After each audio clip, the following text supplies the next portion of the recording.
So as my last official duty, I get to introduce Chris Smerdon, sorry.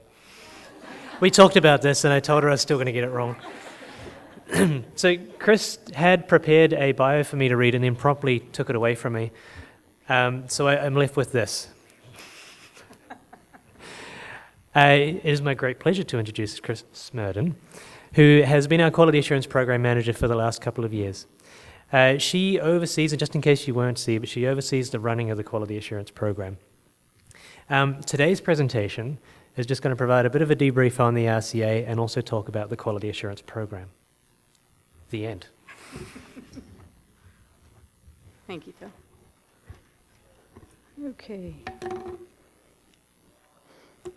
All right. So our numbers have dropped a little bit. I was kind of I thought that there'd be a lot more interest in this topic, but I'm glad you're all here.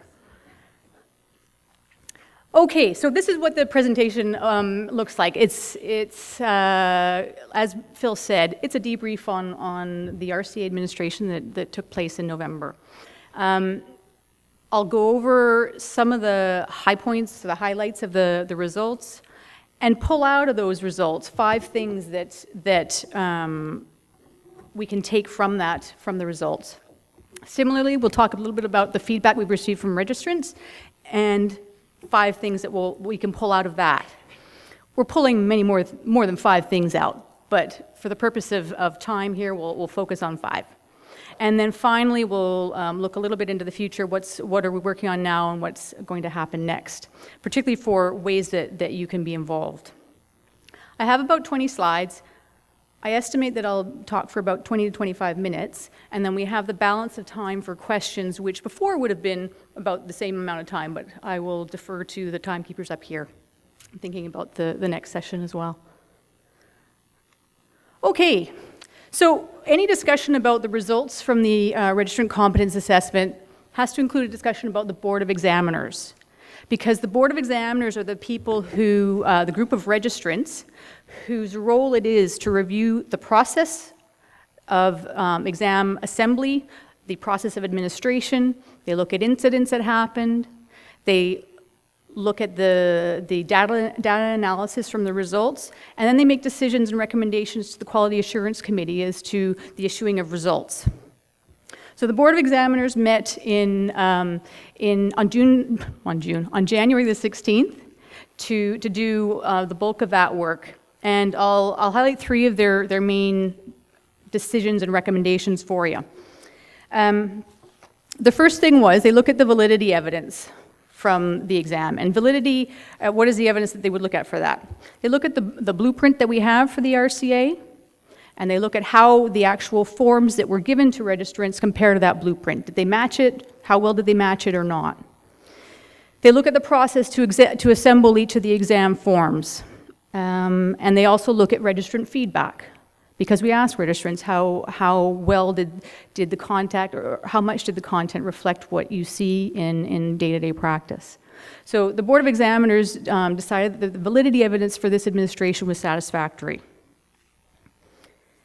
Next, they look at reliability.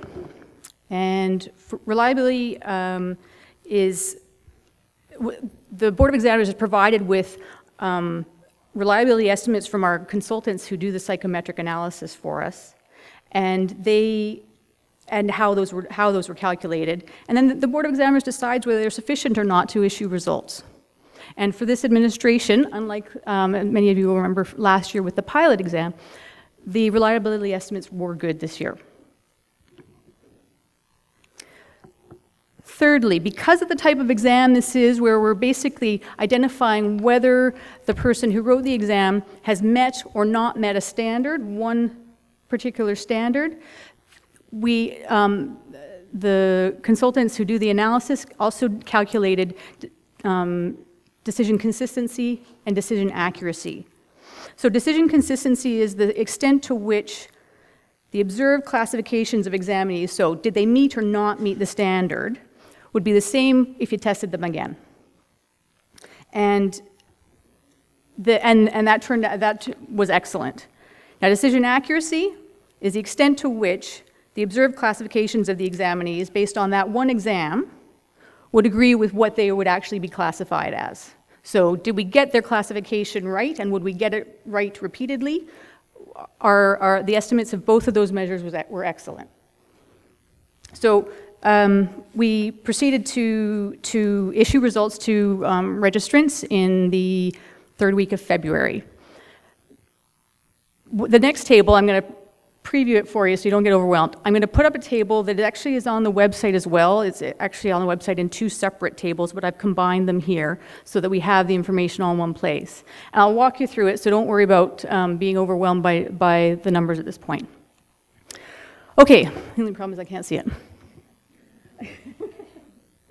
Actually, I should know this by heart. Thank you. On the leftmost column, what you have is what the results were for registrants. So they could have received one of 4 possible results. Normally, we'd only have 2, but as we all know, we had some extenuating circumstances this year. So they could either receive the result that they met standard, they did not meet standard, we were unable to determine their result because of a technical problem with how their data was recorded, or at the bottom, they might have received an incomplete, and that would indicate that they were one of those unfortunate folks who were unable to log in on November the 3rd, or they had a problem within their systems that resulted in not sufficient data being saved for us to analyze.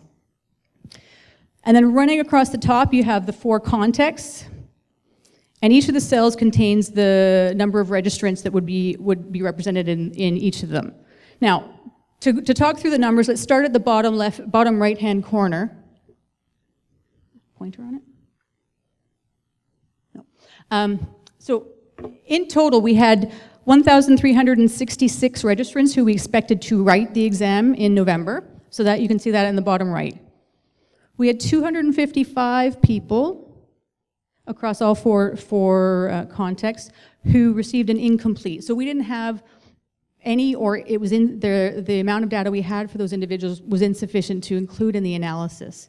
So we removed them from the analysis, and then looking at the table above the black line, we can see that there were 1,111 registrants for whom we had sufficient data to analyze. And then, starting at the top, we had 1,075 who met the standard out of that 1,111. So that's a percentage of 96.8, which is within the expected range.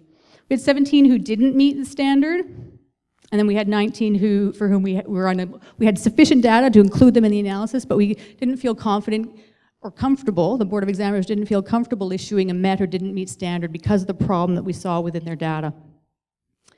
Now I know a lot of people will focus on the did not meet standard row, and you'll see that overall we had a percentage of 1.5% who didn't meet the standard. And that's actually, if anything, it's on the low end of what we were expecting from results. We had been told, or we'd been advised to expect on this first go round anywhere between 2 and 12%. And then subsequently, if all of those registrants who didn't meet standard would normally be expected to take the retake. And on that second go round, the percentage who didn't meet standard would have dropped between 1 and 5%. So we were within the expected range there. You will notice, and we'll talk about this a bit later, but the 3.7% in the context for child and youth who didn't meet standard, and I don't know that that's a significant number. I know that it's a noticeable percentage, and we will talk about that a bit later, but I would draw your attention to the sample size. So that was only out of 82 people. So that sample size is small. We're paying attention, but it is a small size. Okay. So 5 things that the results tell us. First of all, that it's basically, the RCA demonstrated the majority of registrants met the standard. It's a screening tool. And the college expects that the majority of registrants practicing in British Columbia would meet the standard. And the majority did. Secondly, The percentage of registrants who met the standard was within the expected range, as I said before. 1.5% not meeting standard, 96.8% of meeting. That's basically what we were expecting.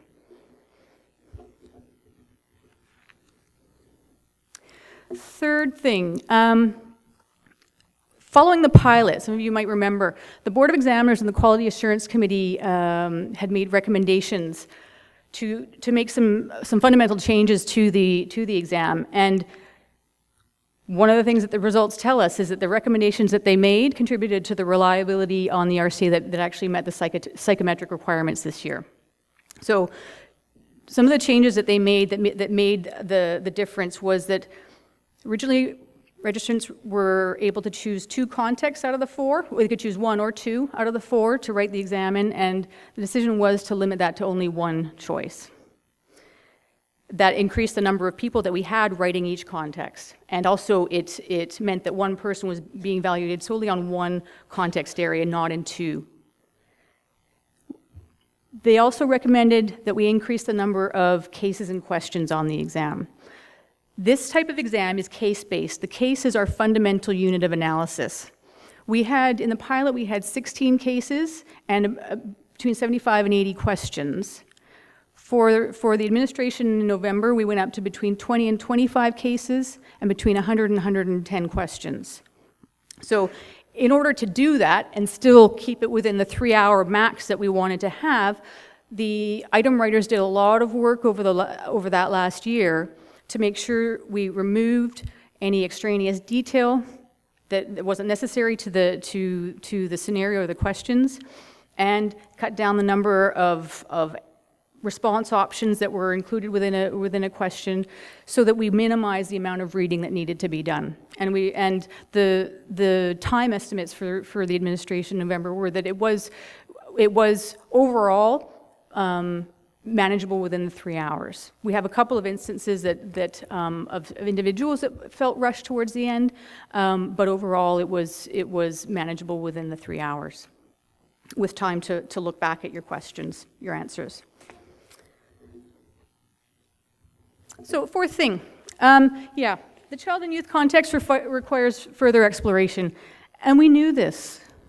We knew this going in, that there was concern among the child and youth registrants who practice in child and youth, and what we've been waiting for is some actual numbers to allow us to look further at what the experience was and whether we need to make any changes. So that's one of the things that the committee will be working on. 5th thing, we will simplify the technical requirements for computer systems. The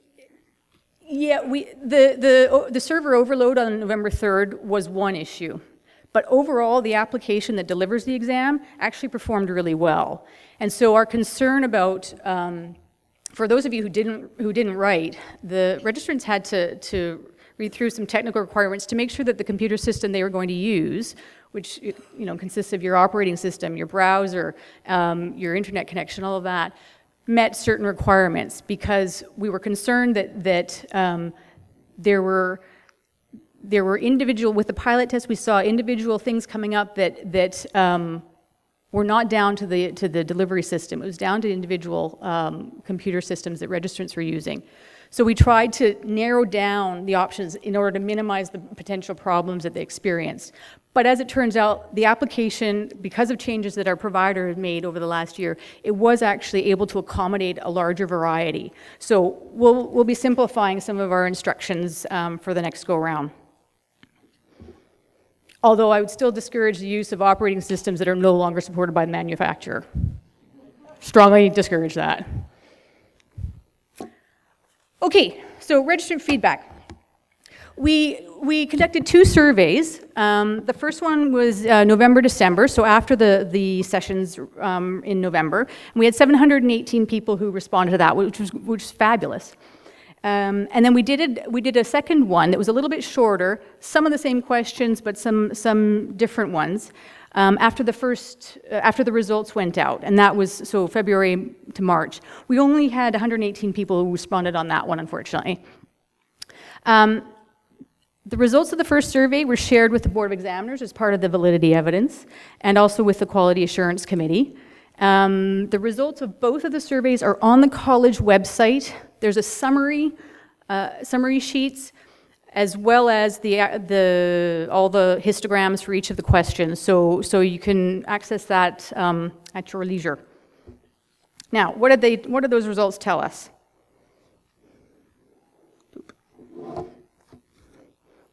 Okay, one of the questions that we asked was, to what extent did content of the RCA reflect day-to-day practice in the practice context that you chose? So trying to get people thinking about the whole of one of the four contexts, not just their own day-to-day practice, but in the context that you chose. So we had 683 people who responded to this question. There were 6 possible responses, and I removed the 6th one, which was I don't know. That was 108 people, or 16% chose that one. So I took that off the graph just so we could focus on the folks who actually had thought they could answer this question with a percentage. So just under half of the respondents, or about 47%, felt that the content only reflected day-to-day practice about half the time, or less. And 38% felt that the content reflected day-to-day practice more than 50%. There are differences in how this question was answered depending on which context individuals wrote, and that information, there is a more detailed graph in the summary of the registrant feedback, which is on the website. Some of you might have also caught it outside today. It was at the booth.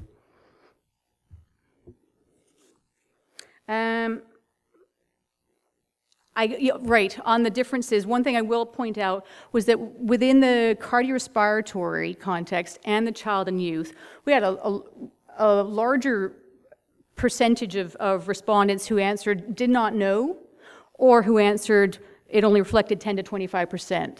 So in both those contexts, those were slightly more, those were different from the other two contexts, the MSK and the neuro. Okay, now, I asked a series of questions that related to the guiding principles and the design features that direct how the overall quality assurance program is developed and implemented. So one of them was, the guiding principle is consistency with the mandate of the college to serve and protect the public. So 57% of respondents, and this was on the first survey, felt that the RCA was consistent with the college mandate to serve and protect the public. 42% of respondents felt that the principle of being meaningful and relevant to physical therapist professional practice was partly evident, and 22% felt that it was not at all evident. We'll be talking about those later. Although I will say that I asked a secondary question on if people answered not at all or only partly, and so from the qualitative feedback that registrants provided, it gave me a bit of insight into why they answered that way, and we'll talk about that a little bit more. But I think that at some level, it was just that an exam is not relevant, or that they didn't feel like they learned anything in the process, so therefore it wasn't a meaningful experience. Some who thought that the purpose of the RCA wasn't relevant to professional practice. I think all of those, both of those, and I'm not going to discuss the third point yet, just in the interest of time, but I think basically this points to a need to continue to communicate regularly and clearly about the purpose of the RCA. Because that obviously, the connection between why we're doing the RCA and why it is significant to your professional practice is that message is obviously not clear. The other thing that we'll do though is, because the learning point, I know I've heard from many people who said, well, it's only going to be a learning experience if I actually can see how did I answer the questions correctly, and to know what the college deemed correct. While we're not able to give exams back to individuals and say you give that level of detail, we will be analyzing the aggregate data to say, okay, as a group, we did well in these topics and generally not as well in these. So it's going to be something that is fed back to registrants in that way.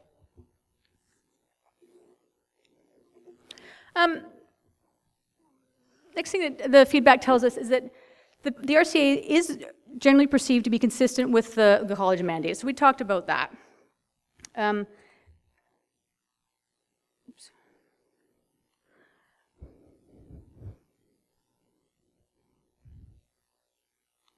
Oh, we talked about that, sorry. I think I missed a slide. Oh, okay. The RCA is not perceived to be highly relevant and meaningful to professional practice, and so I've told you how we're planning to address that. Registrants who wrote the child and youth context, this is interesting, they perceive the performance of a minimally competent physical therapist on the RCA differently from registrants in the other contexts. So on the survey we asked, the standard on the RCA is minimal competence. That's what the mandate that the college has is to demonstrate to the public that registrants meet a minimal level of competence. So if you walk into any practice or department in BC and you're seeing a physio, you know that you're going to get a certain level of safe, ethical, and effective care. So the standard on there is minimal competence. So we asked folks responding to the survey how well you think a minimally competent physical therapist would have done on that exam. And the folks who wrote child and youth who answered this question thought that a minimally competent therapist would have done poorly, worse on the exam than people who answered it who wrote neuro, cardio-resp, and musculoskeletal.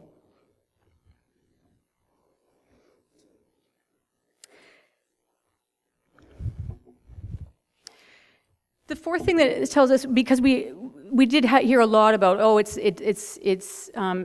that point about it's not reflecting practice enough. We do need to continue to recruit item writers who reflect the diversity of practice. We're not going to get the full diversity. This is an amazing profession that we're all a part of, and gives you many opportunities to practice in ways and in areas that interest you. But we have the capacity to have 16 item writers, and we do make an effort to make sure that we have geographical diversity and clinical diversity within them, and we will continue to make we'll make an extra effort to ensure that that diversity is reflected in those teams.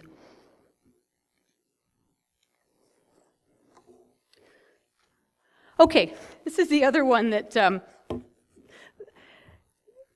we didn't receive too many phone calls and emails after the results went out, but this is the most common question that I did hear from people that I spoke to. So I just want to know what I got.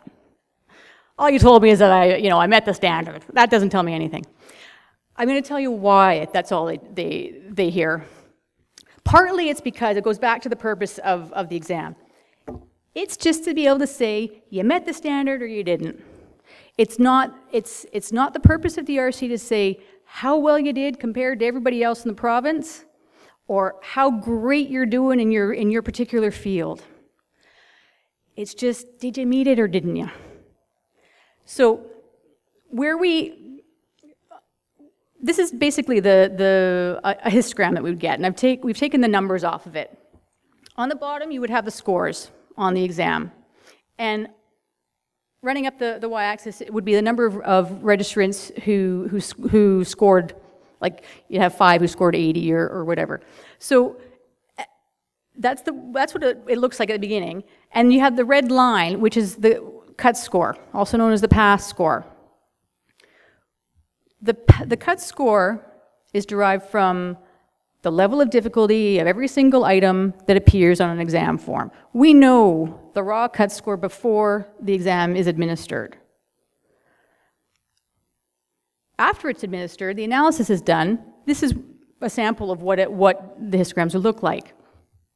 You see the number of registrants who falling above the cut score and those and then below. That red line, that cut score, might have moved slightly depending on the results of the analysis and decisions of the Board of Examiners, but not very much. So we calculate reliability at that cut score, because our obligation is to be able to tell you if you met or you didn't meet it and how confident we are with that classification or with that result for you. So our reliability is calculated there, and we had very good reliability at the cut score. In order to be able to give actual scores to each individual, we'd have to calculate the reliability at every score to be able to tell you with what degree of confidence you scored that. We would require much bigger sample sizes. Okay, alrighty, I'm gonna move along. Okay, next steps. Yeah, it's the last slide. So we are going to continue to do a more detailed analysis of the aggregate results to be able to feed back to the group, how do we do in general. We are going to review the Quality Assurance Program Blueprint. That was developed originally in 2008 and revised in 2011. It's what tells us, we got 4 contexts, we have this percentage of clinical questions, this percentage of regulatory questions, conditions, etc. So it's due for a review, so that'll be happening. And so you should look for ways that you can be involved in that. There was a validation survey done several years ago, and registrants were involved in that time, and I anticipate something similar. Recruiting and training item writers. If you're even vaguely interested, email me, call me. There's no obligation to get it's just seeking information. The other option that we have is to do a scenario development workshop with your colleagues at a workplace, so that you, as a group, you can find out more about the process, whether you think you'd be interested, and whether the time commitment would fit. Our writers work pretty hard. The time they spend every month ranges from between 4 to 10 hours working on various aspects of the item development, but I think they also find it quite fulfilling.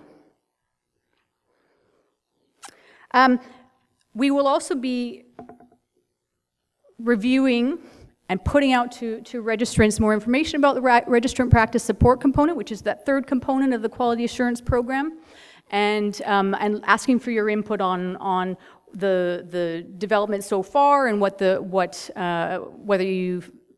your ideas are, basically, whether you think it's sufficient and in what ways. So watch for the ways that you can become involved. We'll be posting things regularly. We'll be posting progress reports on the RCA regularly on the website.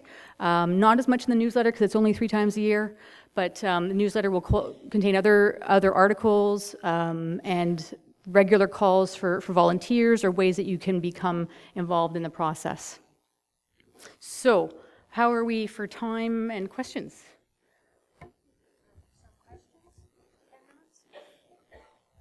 Only 10 minutes. Okay. Yeah. So it is 4:15, I believe. It is a scheduled time we're supposed to finish. However, I'm happy and Chris is happy to take a few questions. So I'm going to open up the floor now to questions. But I would just ask that if people have more than one question, in the interest of allowing people that may have a question to, if you have a second question, wait until everyone else has asked their first question before you ask your second question, please. And we'll open the floor to anyone that has a question.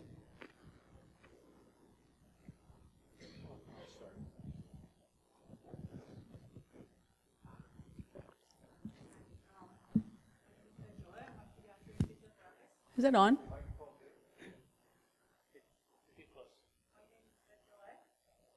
It's not on.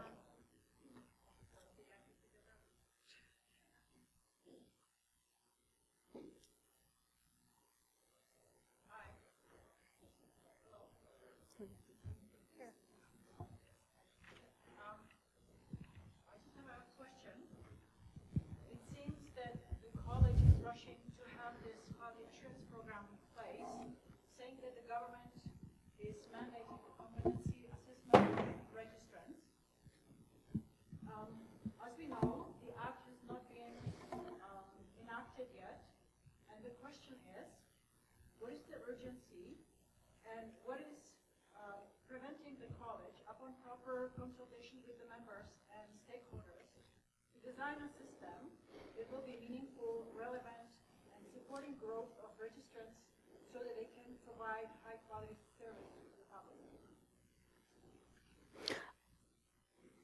I don't think, we've been developing this since 2005 originally when the research started, so I don't think you could accuse us of rushing things. When the Health Professions Act was changed and that first item under Article 26 was not enacted, it was done that way for a reason. We have been told by the ministry that the reason it's not enacted is because they wanted to give colleges time to put things in place, to put their quality assurance programs in place. And if we didn't, they'd be very disappointed. So the college has done a lot of research to put in place a program that is meaningful, and to do it in a way that it's been gradually phased in, first with the annual self-report, then the RCA development started, and the development of the RCA then went back and informed how the ASR was designed and implemented, and that component evolved as well. The RCA has now been rolled out, and it will also naturally follow an evolutionary process to be refined and to be improved based on what we learn from every time that we do it. So I don't think we've rushed. Would you like to add anything to that, Phil? Yeah, well, just in terms of the second part of that question, Yvette, in terms of the consultation of the members, you may or may not recall, but since the inception of the program, there has been regular requests for information and feedback from registrants. Now, whether or not people have listened to or heard the call and come to give us their feedback is another story, but there has been regular calls for input. So in terms of the consultation piece, we have tried to engage members. It's challenging to engage people in something that's a little far off in the distance, that first of all, they're not really overly interested in anyway, but we've been trying.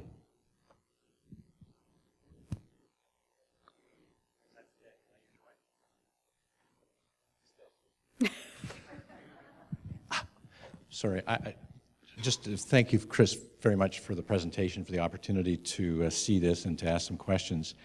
The 57% in your response felt that, 64% said it was not particularly relevant to their professional practice. And then you concluded that from that what that meant was what we have here is a failure to communicate, and that what we need to do is to communicate better the purpose of the RCA, and we'll address that. On what basis did you make the conclusion that 64% said it was not particularly relevant because they didn't understand it? Could it also not be that they understand full well what this is and simply don't feel it's particularly relevant?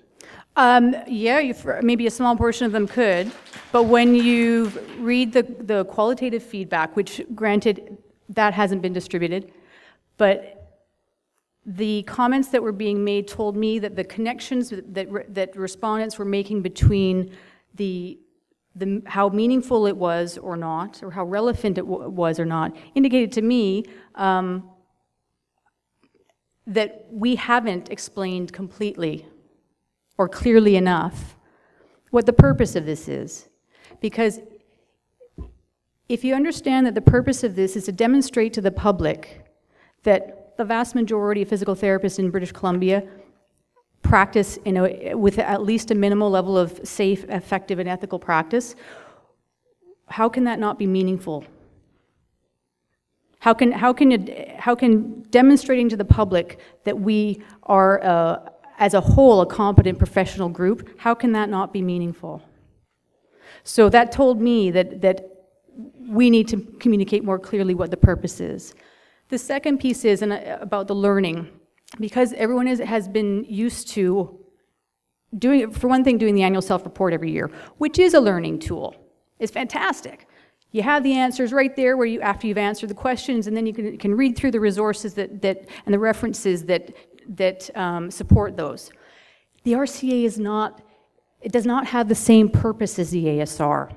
And so when we look at the principle of meaningfulness and relevance as a whole, it's as a whole for the whole quality assurance program. The purpose of the ASR is different from the RCA. The RCA, the tool itself, it's not for the individual learning from the tool. The process leading up to it, I've had many people tell me, I was so happy I cracked open the books. I wasn't too happy about having to learn a bunch of conditions that I don't see regularly in my practice, but boy, I learned something. And they didn't regret that.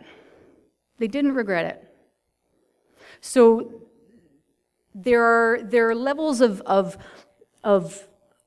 interpretation of that question, which I'm not a professional survey maker, and I probably could have designed it a bit better, but I just wanted a very broad question with a reference to guiding principles that obviously we have not done an effective job of communicating to registrants.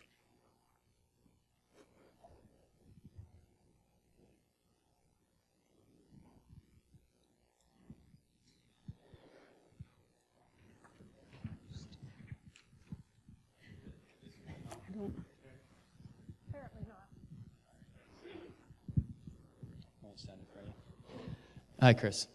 Bryce Kelly. Hi, Bryce. Hello. I think the question about meaning relates to whether we feel the test itself was actually meaningful. So we all passed a test. What does it mean? In order to actually prove that back to us that it was good, typically if we design a new test or a new program or a new something, we have to compare that to a gold standard to see if it gives us the same results. So just making a test and coming up with reliability is fantastic. To actually test validity, how do we do that? Is there a gold standard we compare to? So we talked to the 17 or whatever, 0.5% or 2% of people that did not pass and use the gold standard test to see if our test, our new RCA, gives us the same results, and a random sample of people that did pass to see if they are minimally competent. And if there's a disconnect, then that hits what 64% of people are anticipating, that we don't think it's meaningful. So are you doing that? So for validity, we have, like I said, there are three sources of validity evidence that are referred to by the Board of Examiners and the Quality Assurance Committee when they're looking at, is this a valid tool? One of them is the blueprint, and that was developed over years, including consultation with registrants to ensure to ensure that the overall content, the composition of the exam would be a reflection of practice, would be a valid assessment of competence, minimal competence. The second piece to your question about how we would go back and check against a gold standard. What we don't have the benefit of doing this time around would be if somebody doesn't, normally what will happen is if somebody doesn't meet standard on the RCA the first time, they have the opportunity to do it a second time in the retake.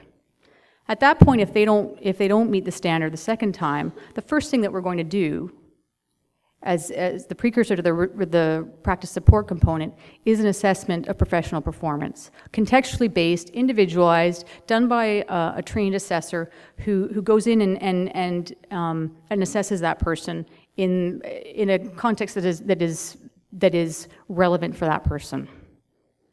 And so that from that, we'll see whether the tool wasn't maybe good enough for that person because they're practicing in a very niche area, or if they're practicing in areas just not reflected very well in the exam.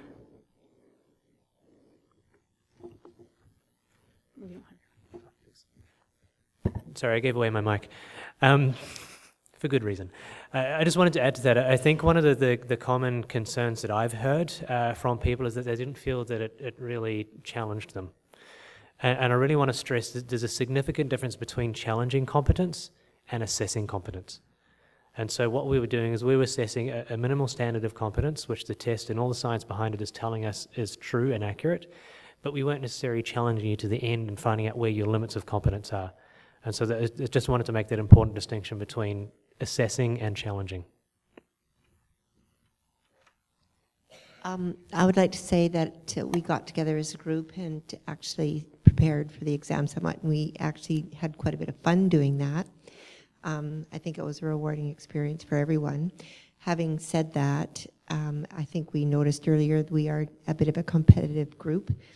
People did like to know how they did compare to the other person, but I also understand the meaning and the relevance of the exam and why it was actually implemented. But one way that it could perhaps give some meaningful feedback to the membership would be if, rather than talking about specific exam questions, being able to give membership feedback in an area that maybe they scored a little weaker on and could perhaps focus some more of their continuing education towards. Similarly, it's done in the orthopedic exams and the certified hand therapy exams, that the questions are certainly kept secret, and they are measuring a competency to be given the certification to move on, but you still get that feedback that lets people know maybe what else they could be working on. Okay. Thank you. Thank you for that suggestion. I'll take it back to the committee. Some of that, part of that also is determined by how, if we have 110 questions on the exam, and you've all seen the hopefully you've all seen the blueprint, there are a number of topics that can be included in the RCA, and so whether you have a sufficient number on any given topic to be able to say to a registrant, you didn't do so well in that topic, well, there were only 2 questions on it. So that's what we're trying to balance is giving a sufficient level of feedback to registrants so that you do feel more that it is a valuable learning experience, but also balancing that with what we can rely on in terms of individual results and the reliability of them. Okay, I think we have time for one more question, if there's one.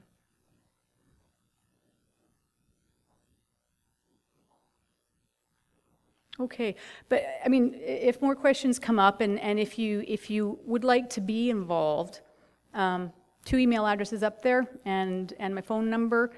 Call me. We'll organize a workshop to see if you want to be an item writer, and watch for specific ways that you can be involved in reviewing the components or various aspects of the program to come. So thank you very much for staying till the end of the day.